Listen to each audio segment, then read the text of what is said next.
இங்க இருக்கிற நிறைய பேரு நடுங்கி போய் இதுல நம்ம மேல அவதூறு வேற.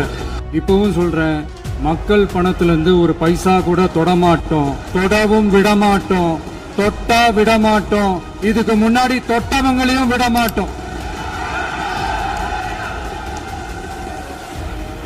ஒவ்வொரு ஊழலா வெளியில வரும் போலே, ஒவ்வொரு வேஷமா கலைஞ்சிரும் போலே இங்க இருக்கிற நிறைய பேரு நடுங்கி போய் இதுல நம்ம மேல அவதூறு வேற.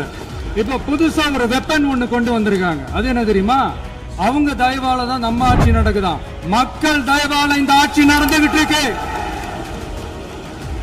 மனசாட்சி உள்ள சக்திகளோட ஆதரவால இந்த ஆட்சி நடந்துகிட்டு இருக்கு. நாங்க தான் அனுப்பி வச்சோம் அப்படின்றாங்களே. அனுப்பி வச்சவங்களுக்கு மினிஸ்ட்ரியில இடம் கொடுத்தா ஏன் கதறீங்க? ஏன் இவ்வளவு கோவம்? ஏன் இவ்வளவு கதறல்? இதுல இன்னொரு முக்கியமான விஷயம், மார்க்சிஸ்ட் கம்யூனிஸ்ட் கட்சி நமக்கு ஆதரவு கொடுத்தது சுயேட்சையா எடுத்த முடிவுன்னு சொல்றாங்க.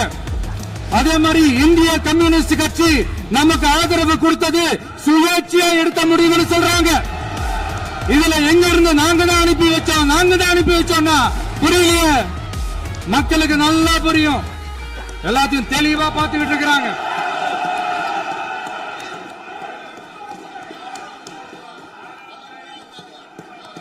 முதலமைச்சர்